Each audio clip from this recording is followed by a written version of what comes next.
ದಾನಿಯೇಲನ ಗ್ರಂಥ 9ನೇ ಅಧ್ಯಾಯ 23ನೇ ವಾಕ್ಯ. ದಾನಿಯೇಲನು ಪ್ರಾರ್ಥಿಸಿದರಿಂದ, ದಾನಿಯೇಲನೇ, ನೀನು ಬಹಳ ಪ್ರಿಯವಾದವನು ಎಂದು ಕರ್ತರು ಒಬ್ಬ ದೇವದೂತರ ಬಳಿ ಹೇಳಿ ಕಳಿಸಿದ ಮಾತು ಇದು. ಪ್ರಾರ್ಥಿಸುವಂತಹ ದೇವಜನರು ಬಹಳ ಪ್ರಿಯವಾದವರು ದೇವರಿಗೆ. ದೇಶಕ್ಕಾಗಿ ನಿಂತು ಪ್ರಾರ್ಥಿಸುವವರು ಕರ್ತರಿಗೆ ಬಹಳ ಪ್ರಿಯವಾದವರು. ಮೊಣಕಾಲಿನಲ್ಲಿ ನಿಂತು ಸೈತಾನನನ್ನು ನಡುಗುವಂತೆ ಪ್ರಾರ್ಥಿಸುವವರೇ ಕರ್ತರಿಗೆ ಪ್ರಿಯವಾದವರು. ಕರ್ತರು ನಿಮ್ಮನ್ನು ನೋಡಿ, ನೀನು ನನಗೆ ಬಹಳ ಪ್ರಿಯವಾದವನು, ಪ್ರಿಯವಾದವಳು ಎಂದು ಹೇಳಬೇಕು. ಮೊದಲನೆಯದಾಗಿ ದಾನಿಯೇಲನು ಆತನ ದೇಶವನ್ನು ಕುರಿತು, ಆತನ ಜನರನ್ನು ಕುರಿತು ಸ್ಪಷ್ಟವಾಗಿ ತಿಳಿದುಕೊಂಡನು. ದಾನಿಯೇಲನಾಗಿರುವಂತಹ ನಾನು ಶಾಸ್ತ್ರಗಳನ್ನು ಪರೀಕ್ಷಿಸಿ ಯೆಹೋವನು ಪ್ರವಾದಿಯಾದ ಯೆರೆಮೀಯನಿಗೆ ದಯಪಾಲಿಸಿದ ವಾಕ್ಯಾನುಸಾರ ಯೆರೂಸಲೇಮ್ ಪಾಳು ಬಿದ್ದಿರಬೇಕಾದ ಪೂರ್ಣಕಾಲದ ವರ್ಷಗಳ ಸಂಖ್ಯೆ 70 ಎಂದು ತಿಳಿದುಕೊಂಡನು. ದಾನಿಯೇಲನ ಗ್ರಂಥ 9ನೇ ಅಧ್ಯಾಯ 2ನೇ ವಾಕ್ಯ ಎಂದು ತಿಳಿಸುತ್ತದೆ ವಾಕ್ಯ. ಅಂದರೆ ಈ ದೇಶವೆಲ್ಲ, ಈ ದೇಶ ಅಂದರೆ ಯೆರೂಸಲೇಮ್ ಹಾಳಾಗಿ ಬೆರಗಿಗೆ ಈಡಾಗುವುದು ಮತ್ತು ಈ ಜನಾಂಗಗಳು 70 ವರ್ಷ ಬಾಬೆಲಿನ ಅರಸನ ಅಡಿಯಾಳಾಗಿ ಬಿದ್ದಿರುವವು. ಯೆರೆಮೀಯನ ಗ್ರಂಥ 25ನೇ ಅಧ್ಯಾಯ 11ನೇ ವಾಕ್ಯದಲ್ಲಿ ಹೇಳಿದಂತಹ ಪ್ರವಾದನೆಯನ್ನು ದಾನಿಯೇಲನು ತಿಳಿದುಕೊಂಡನು. ದಾನಿಯೇಲನು ಆತನ ಜನಗಳನ್ನು ಕುರಿತು, ದೇಶದ ಮುಂದಿನ ಕಾರ್ಯಗಳನ್ನು ಕುರಿತು ಚೆನ್ನಾಗಿ ತಿಳಿದುಕೊಂಡು ಅದಕ್ಕಾಗಿ ಪ್ರಾರ್ಥಿಸಿದನು. ಯೆರೆಮೀಯನ ಪುಸ್ತಕವನ್ನು ಅವನು ಹುಡುಕಿ ಯೆರೆಮೀಯನಿಂದ ಹೇಳಲ್ಪಟ್ಟಂತಹ ಪ್ರವಾದನೆಯ ಬಗ್ಗೆ ತಿಳಿದುಕೊಂಡನು. 70 ವರ್ಷ ಗುಲಾಮಗಿರಿಯಿಂದ ಒಂದು ಬಿಡುಗಡೆಯು ಬರಲಿದೆ. ಇದೇ ಬಿಡುಗಡೆಯ ವರ್ಷ ಇನ್ನು ಮುಂದೆ ಒಂದು ಬದಲಾವಣೆ ಬರುತ್ತದೆ ಎಂದು ದಾನಿಯೇಲನು ತಿಳಿದುಕೊಂಡು ಪ್ರಾರ್ಥಿಸಲು ಆರಂಭಿಸಿದನು. ನೋಡಿರಿ, ಪ್ರವಾದನೆಯನ್ನು ತಿಳಿದುಕೊಂಡು ಪ್ರವಾದಿಸುವಂತಹ ಒಂದು ಪ್ರಾರ್ಥನೆಯು ದಾನಿಯೇಲನೊಳಗೆ ಕಾಣಲ್ಪಟ್ಟಿತು. ನಾವು ಅದರಂತೆಯೇ ಕರ್ತನ ಉದ್ದೇಶಗಳು ಏನು ಎನ್ನುವುದನ್ನು ನಾವು ತಿಳಿದುಕೊಂಡು ಪ್ರಾರ್ಥಿಸಬೇಕು. ಮುಂಚೆಯೇ ನಮ್ಮ ದೇಶಕ್ಕಾಗಿ ಹೇಳಲ್ಪಟ್ಟ ಪ್ರವಾದನೆಗಳನ್ನು ಮುಂದೆ ಇಟ್ಟು ದೇವ ಸಮೂಹದಲ್ಲಿ ನಾವು ಕಾದಿದ್ದು, ದೇಶವನ್ನು ಕುರಿತು ನಿಮ್ಮ ಗುರಿ ಏನು, ನನ್ನ ಜೀವನವನ್ನು ಕುರಿತು ನಿಮ್ಮ ಗುರಿ ಏನು ತಂದೆ ಎಂದು ಎನ್ನುವಂತಹ ಕಾರ್ಯಗಳನ್ನು ಕರ್ತರ ಹತ್ತಿರ ಕೇಳಿ ಅದಕ್ಕಾಗಿ ಹೋರಾಡಿ ಪ್ರಾರ್ಥಿಸಬೇಕು. ನೀವು ದೇವರ ಸಮೂಹದಲ್ಲಿ ಕಾದಿರುವಾಗ ಕರ್ತರು ನಿಮ್ಮೊಂದಿಗೂ ಸಹ ಮಾತನಾಡುವರು. ಬಹಿರಂಗವಾಗಿ ಕೆಲವು ಕಾರ್ಯಗಳಿಗಾಗಿ ನಿಮ್ಮನ್ನು ಪ್ರಾರ್ಥಿಸುವಂತೆ ಹೇಳುವರು. ಬರುವಂತಹ 2024ನೇ ವರ್ಷದಲ್ಲಿ ಭಾರತ ದೇಶದೊಳಗೆ ಒಂದು ದೊಡ್ಡ ಉಜ್ಜೀವನ ಉಂಟಾಗುತ್ತದೆ. ಅದು ಲೋಕವನ್ನೇ ಕದಲಿಸುವಂತಹ ಒಂದು ಉಜ್ಜೀವನವಾಗಿ ಬದಲಾಗಿ ದೇಶವನ್ನು ಪೂರ್ತಿಯಾಗಿ ಬದಲಾಯಿಸುತ್ತದೆ ಎಂದು ಹಲವು ದೇವಸೇವಕರು ಪ್ರವಾದನೆಯನ್ನು ನುಡಿದಿದ್ದಾರೆ. ಈ ರೀತಿಯಾಗಿ ಹೇಳಲ್ಪಟ್ಟಂತಹ ಪ್ರವಾದನೆಯನ್ನು ನಾವು ಮನಸ್ಸಿನಲ್ಲಿಟ್ಟುಕೊಂಡು ಅದಕ್ಕಾಗಿ ಪ್ರಾರ್ಥಿಸಬೇಕು. ನೀವು ನೋಡಿರಬಹುದು, ಎಷ್ಟೋ ಮಂದಿ ಈಗ ದೇವರು ಯೇಸು ಅಂದ್ರೆ ಯಾರು ಎಂದು ಅರ್ಥಕೊಂಡಿದ್ದಾರೆ. ಇದೇ ಉಜ್ಜೀವನ. ನಾವು ಇರುವಂತಹ ಕಾಲವು ಯಾವುದು, ದೇಶವನ್ನು ಕುರಿತು ಕರ್ತನ ಗುರಿ ಏನು, ಕರ್ತರು ದೇಶದಲ್ಲಿ ಹೇಗೆ ಕ್ರಿಯೆ ಮಾಡುತ್ತಿದ್ದಾರೆ ಎನ್ನುವಂತಹ ಕಾರ್ಯಗಳನ್ನು ಅರಿತು ದೇಶವನ್ನು ಕುರಿತಂತೆ ಪ್ರಕಟಣೆಯನ್ನು ಹೊಂದಿಕೊಂಡು ನಾವು ಪ್ರಾರ್ಥಿಸಬೇಕು. ಮೂರನೆಯದಾಗಿ ದಾನಿಯೇಲನು ಉಪವಾಸವಿದ್ದು ಗೋಣಿತಟ್ಟು ಸುತ್ತಿಕೊಂಡು ಬೂದಿ ಬೆಳೆದುಕೊಂಡು ಕರ್ತನಾದ ದೇವರ ಕಡೆಗೆ ಮುಖವೆತ್ತಿ ಪ್ರಾರ್ಥನೆಯನ್ನು, ನನ್ನ ವಿಜ್ಞಾಪನೆಯನ್ನು ದೇವರಾದ ಕರ್ತರ ಮುಂದೆ ಸಲ್ಲಿಸುತ್ತಿದ್ದನು. ದಾನಿಯೇಲನ ಗ್ರಂಥ 9ನೇ ಅಧ್ಯಾಯದಲ್ಲಿ ದಾನಿಯೇಲನು ಉಪವಾಸದೊಂದಿಗೆ ಗೋಣಿತಟ್ಟು ಸುತ್ತಿಕೊಂಡು ಬೂದಿ ಬೆಳೆದುಕೊಂಡು ಕುಳಿತು ಪ್ರಾರ್ಥಿಸಿದನು ಎಂದು ಸತ್ಯವೇದದಲ್ಲಿ ಬರೆಯಲ್ಪಟ್ಟಿದೆ. ಇದರಲ್ಲಿ ಗೋಣಿತಟ್ಟಿನಲ್ಲಿ ಬೂದಿಯಲ್ಲಿ ಕುಳಿತುಕೊಂಡು ಎನ್ನುವಂಥ ವಾಕ್ಯವು ಏನನ್ನು ತಿಳಿಸುತ್ತದೆ ಎಂದರೆ, ದಾನಿಯೇಲನು ತನ್ನನ್ನು ತಗ್ಗಿಸಿಕೊಂಡು ಪ್ರಾರ್ಥಿಸಿದನು ಎನ್ನುವುದನ್ನು ತಿಳಿಸುತ್ತದೆ. ಗೋಣಿತಟ್ಟು ಎನ್ನುವುದು ಗೋಣಿ ಚೀಲದಿಂದ ಉಂಟಾದ ಒಂದು ವಸ್ತ್ರ. ದಿನಗಳಲ್ಲಿ ಒಡಂಬಡಿಕೆಯ ಕಾಲದಲ್ಲಿ ರಾಜರುಗಳು, ಪ್ರವಾದಿಗಳು ತಮ್ಮನ್ನು ಕರ್ತನ ಮುಂದೆ ತಗ್ಗಿಸುವುದಕ್ಕೆ ಗುರುತಾಗಿ ಗೋಣಿತಟ್ಟು ಎನ್ನುವಂಥ ಗೋಣಿ ಚೀಲದ ವಸ್ತ್ರಗಳನ್ನು ಧರಿಸಿಕೊಂಡು ಬೂದಿಯಲ್ಲಿ ಬಿದ್ದು ಪ್ರಾರ್ಥಿಸುವರು. ಅದೇ ರೀತಿ ನಾವು ಸಹ ಹೆಮ್ಮೆಗೆ ಸ್ಥಳವನ್ನು ಕೊಡದೆ, ಅಂದರೆ ಅಹಂಕಾರ ಪಡದೆ ಕರ್ತನ ಮುಂದೆ ನಮ್ಮನ್ನು ತಗ್ಗಿಸಿಕೊಂಡು ಪ್ರಾರ್ಥಿಸಬೇಕು. ಹಾಗೆ ನಾವು ಪ್ರಾರ್ಥಿಸಿದರೆ ಕರ್ತರು ನಮ್ಮ ಹತ್ತಿರದಲ್ಲಿ ಬರುವರು. ನಮ್ಮ ಪ್ರಾರ್ಥನೆಯನ್ನು ಕುರಿತು ಎಂದಿಗೂ ಅಹಂಕಾರ, ಬಯಕೆಯು ಬಂದು ಬಿಡಬಾರದು. ನಿಮ್ಮ ಪ್ರಾರ್ಥನೆಯಿಂದ ದೊಡ್ಡ ದೊಡ್ಡ ಕಾರ್ಯಗಳು ನಡೆದರೂ ನಾವು ಅಹಂಕಾರಕ್ಕೆ ನಮ್ಮೊಳಗೆ ಆ ಒಂದು ಅಹಂಕಾರದ ಸ್ಥಳವನ್ನು ಕೊಡಬಾರದು. ಕರ್ತನ ಮುಂದೆ ನಮ್ಮನ್ನು ತಗ್ಗಿಸಿಕೊಳ್ಳಬೇಕು.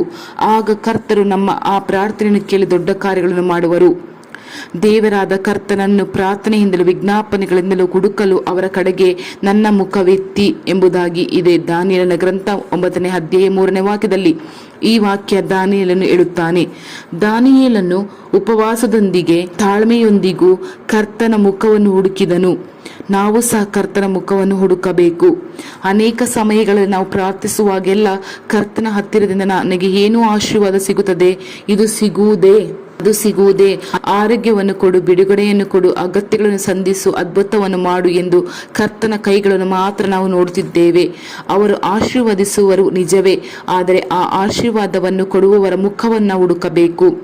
ನನ್ನವರೆಂದು ಹೆಸರುಗೊಂಡ ನನ್ನ ಪ್ರಜೆಗಳು ತಮ್ಮನ್ನು ತಗ್ಗಿಸಿಕೊಂಡು ತಮ್ಮ ಕೆಟ್ಟ ನಡತೆಯನ್ನು ಬಿಟ್ಟು ತಿರುಗಿಕೊಂಡರೆ ಆರೋಗ್ಯವನ್ನು ದಯಪಾಲಿಸುವರು. 2 ಪೂರ್ವಕಾಲ ವೃತ್ತಾಂತ 7ನೇ ಅಧ್ಯಾಯ 14ನೇ ವಚನದಲ್ಲಿ ಕರ್ತರು ಹೇಳುತ್ತಾರೆ, ಕರ್ತನ ಕೈಗಳನ್ನು ಹುಡುಕದಿರಿ, ಆತನ ಮುಖವನ್ನು ಹುಡುಕಿರಿ ಎಂದು ಸತ್ಯವೇದವು ಹೇಳುತ್ತದೆ. ದೇವರೇ, ನಿನ್ನನ್ನು ನಾನು ನೋಡಬೇಕು, ನಿನ್ನನ್ನು ನಾನು ದರ್ಶನ ಮಾಡಬೇಕು, ನನ್ನೊಂದಿಗೆ ನೀವು ಮಾತನಾಡಬೇಕು. ನಾನು ನಿಮ್ಮ ಮಗು, ನೀನು ನನ್ನ ತಂದೆ ಎಂದರೆ ನೀನು ನನ್ನೊಂದಿಗೆ ಕಡ್ಡಾಯವಾಗಿ ಮಾತನಾಡಬೇಕು ಎಂದು ಉಪವಾಸದೊಂದಿಗೆ ಕಾದಿದ್ದು ಅವರ ಮುಖವನ್ನು ಆಸಕ್ತಿಯಿಂದ ಹುಡುಕಿರಿ. ಕರ್ತರು ನಮಗೆ ಕೊಡುವಂತಹ ಆಶೀರ್ವಾದಗಳಿಂದ ನೀವು ನನಗೆ ಮುಖ್ಯ, ನೀವು ನನಗೆ ಬೇಕು ಎಂದು ಕರ್ತನನ್ನು ಹುಡುಕುವವರಾಗಿ ನಾವು ಬದಲಾಗಬೇಕು. ದೇಶಕ್ಕಾಗಿ ಪ್ರಾರ್ಥಿಸುವವರು ಆಶೀರ್ವಾದವನ್ನು ಹುಡುಕುವವರಲ್ಲ, ಆಶೀರ್ವಾದವನ್ನು ಕೊಡುವಂತ ಕರ್ತನನ್ನೇ ಹುಡುಕುವವರು. ದಾನಿಯೇಲನು ಕರ್ತನ ಮುಖವನ್ನು ಹುಡುಕಿದರು. ನಾವು ಸಹ ಕರ್ತನ ಮುಖವನ್ನು ನಾವು ಆಸಕ್ತಿಯಿಂದ ಹುಡುಕಬೇಕು. ಇಂದು ಕರ್ತರು ಆತನ ಭಾರವನ್ನು ಹಂಚಿಕೊಳ್ಳಲು ದಾನಿಯೇಲನಂತಹ ಪ್ರಾರ್ಥಿಸುವ ಪ್ರಾರ್ಥನಾ ವೀರರನ್ನು ಹುಡುಕುತ್ತಾರೆ.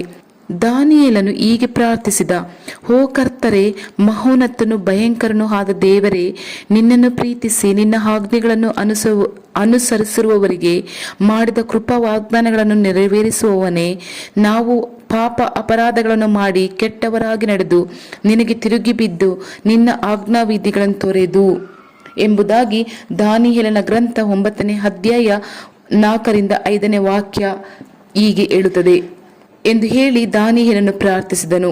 ಅಂದರೆ ನಾನು, ನನ್ನ ತಂದೆಯ ಮನೆಯವರು, ನನ್ನ ಪಿತೃವಾದವರು ಪಾಪವನ್ನು ಮಾಡಿದೆವು ಎಂದು ತನ್ನ ಸಂಬಂಧಿಕರಾದ ಇಸ್ರೇಲ್ ಜನರ ಪಾಪಗಳನ್ನೆಲ್ಲ ದಾನಿಯೇಲನು ಅಂಗೀಕರಿಸಿಕೊಂಡು ಅವರೊಂದಿಗೆ ತನ್ನನ್ನು ಸೇರಿಸಿಕೊಂಡು ಪ್ರಾರ್ಥಿಸಿದನು. ದಾನಿಯೇಲನು ಪರಿಶುದ್ಧವಾಗಿ ಜೀವಿಸಿದವನು, ಅಶುದ್ಧವಾಗದಂತೆ ತನ್ನನ್ನು ಕಾದುಕೊಂಡವನು, ಪ್ರತಿದಿನವೂ 3 ಹೊತ್ತು ಪ್ರಾರ್ಥಿಸಿದವರು, ಕರ್ತನಿಗೆ ಪ್ರಿಯವಾದವನು ಕೂಡ ಎಂದು ಸಾಕ್ಷಿಯನ್ನು ಹೊಂದಿದವರು ಎಂದು ಪವಿತ್ರ ಗ್ರಂಥದಲ್ಲೇ ಬರೆದಿದೆ. ಆದರೆ ದಾನಿಯೇಲನು ಪ್ರಾರ್ಥಿಸುವಾಗ ಜನರು ಪಾಪವನ್ನು ಮಾಡಿಬಿಟ್ಟರು, ಆ ಜನರೇ ಪಾಪವನ್ನು ಮಾಡಿಬಿಟ್ಟರು ಎಂದು ಜನರ ಮೇಲೆ ತಪ್ಪನ್ನು ಹೊರಿಸಲಿಲ್ಲ. ತಾನು ಆ ಪಾಪವನ್ನು ಮಾಡಿದ್ದಾಗಿ ಹೇಳಿ ಆತನ ಜನರೊಂದಿಗೆ ತನ್ನನ್ನು ಸೇರಿಸಿಕೊಂಡು ಪ್ರಾರ್ಥಿಸಿದನು. ಅದೇ ಗೋಳಾಟದ ಪ್ರಾರ್ಥನೆ. ಅದೇ ರೀತಿಯಾಗಿ ನಾವು ಸಹ ನಮ್ಮ ಭಾರತ ದೇಶದ ಜನರೊಂದಿಗೆ ನಮ್ಮನ್ನು ಸೇರಿಸಿಕೊಂಡು ಅವರಿಗಾಗಿ ಪಾಪ ಹರಿಕೆಯನ್ನು ಮಾಡಿ ಪ್ರಾರ್ಥಿಸಬೇಕು. ವಿಗ್ರಹ ಆರಾಧನೆಯಿಂದ, ವ್ಯಭಿಚಾರದಿಂದ ಮಲಿನವಾಗಿರುವಂತಹ ನಮ್ಮ ದೇಶಕ್ಕಾಗಿ ನಾವು ಜನರೊಂದಿಗೆ ನಮ್ಮನ್ನು ಐಕ್ಯ ಮಾಡಿಕೊಂಡು ಪ್ರಾರ್ಥಿಸುವಾಗ ದೇಶದಲ್ಲಿ ಕರ್ತರು ಆರೋಗ್ಯವನ್ನು ದಯಪಾಲಿಸುವರು. ಆದರೂ ನಮ್ಮ ದೇವರಾಗಿರುವ ಕರ್ತನ ಹತ್ತಿರ ಕರುಣೆಯು ಕ್ಷಮೆಯೂ ಉಂಟು. ದಾನಿಯೇಲನ ಗ್ರಂಥ 9ನೇ ಅಧ್ಯಾಯ 10ನೇ ವಾಕ್ಯದಲ್ಲಿ ಹೀಗೆ ಹೇಳುತ್ತದೆ, ದಾನಿಯೇಲನು ತನ್ನ ಜನರ ಪಾಪಕ್ಕಾಗಿ ಕರ್ತನ ಕರುಣೆಯನ್ನು ಕ್ಷಮೆಯನ್ನು ಹುಡುಕಿದರು. ಅದೇ ರೀತಿ ನಮ್ಮ ದೇಶದಲ್ಲಿ ಹೆಚ್ಚಾಗಿರುವಂತಹ ವಿಗ್ರಹ ಆರಾಧನೆ ಮತ್ತು ವೇಶ್ಯಾವಾಟಿಕೆಯ ಪಾಪಗಳಿಗಾಗಿ ಕರ್ತನನ್ನು ಹುಡುಕಿ ಹೋರಾಡುವಾಗ ಕರ್ತರು ನಮ್ಮ ದೇಶದ ಮೇಲೆ ಕರುಣೆಯನ್ನು ಅನುಗ್ರಹಿಸಿ ನಮ್ಮ ಜನರ ಪಾಪಗಳನ್ನು ಕ್ಷಮಿಸುವರು. ಸ್ವಾಮಿ ಕೇಳು, ಸ್ವಾಮಿ ಕ್ಷಮಿಸು, ಸ್ವಾಮಿ ಲಾಲಿಸು, ಕಾರ್ಯವನ್ನು ಸಾಧಿಸು, ತಡಮಾಡಬೇಡ. ನನ್ನ ದೇವರೇ, ನಿನ್ನ ಜನವು ಪಟ್ಟಣವು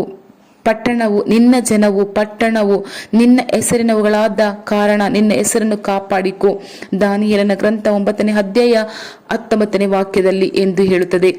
ತನ್ನ ಜನರಿಗಾಗಿ ಗೋಳಾಡಿ ಪ್ರಾರ್ಥಿಸಿದನ್ನು ಕರ್ತರು ಸೂಕ್ಷ್ಮವಾಗಿ ಗಮನಿಸಿ ಉತ್ತರವನ್ನು ಕೊಡಬೇಕೆಂದು ದಾನಿಯೇಲನು ಪರಲೋಕದ ದೇವರನ್ನು ದೃಷ್ಟಿಸಿ ಬಹಳ ಒಂದು ಭಾರದೊಂದಿಗೆ ಒಂದು ಸುಂದರವಾದ ಪ್ರಾರ್ಥನೆಯನ್ನು ಕಣ್ಣಿನಿಂದ ಪ್ರಾರ್ಥಿಸಿದನು.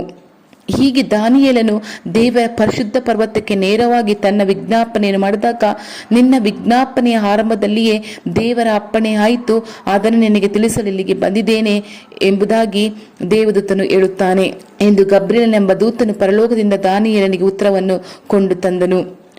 ನಾವು ಸಹ ನಮ್ಮ ದೇಶಕ್ಕಾಗಿ ಪ್ರಾರ್ಥಿಸುವಾಗ, ದೇವರೇ, ನಮ್ಮ ದೇಶಕ್ಕೆ ನಿಮ್ಮ ಶಿಷ್ಯನಾಗಿದ್ದ ತೋಮನನ್ನು ಕಳಿಸಿದ್ದಿರಲ್ಲವೇ? ಅನೇಕ ಮಿಷನರಿಗಳ ರಕ್ತವು ನಮ್ಮ ದೇಶದಲ್ಲಿ ಸುರಿಸಲ್ಪಟ್ಟಿದೆ. ನಮ್ಮ ದೇಶಕ್ಕಾಗಿಯೂ ನೀವು ಶಿಲುಬೆಯಲ್ಲಿ ರಕ್ತವನ್ನು ಸುರಿಸಿದ್ದೀರಿ ಎಂದು ಹೇಳಿ ನಾವು ಗೋಳಾಡಿ ಪ್ರಾರ್ಥಿಸುವಾಗ ಆ ಪ್ರಾರ್ಥನೆಯನ್ನು ಕರ್ತರು ಸೂಕ್ಷ್ಮವಾಗಿ ಗಮನಿಸಿ ಅದಕ್ಕೆ ಉತ್ತರವನ್ನು ಕೊಡುವರು. ನಮ್ಮ ಪ್ರಾರ್ಥನೆಯು ಪರಲೋಕದ ಗಮನವನ್ನು ಸೆಳೆಯಬೇಕು. ನಾವು ಕರ್ತರ ಹತ್ತಿರ ವಿಜ್ಞಾಪನೆಯನ್ನು ಮಾಡುತ್ತಿರುವಾಗಲೇ ಪರಲೋಕದಿಂದ ಉತ್ತರ ಬರಬೇಕು.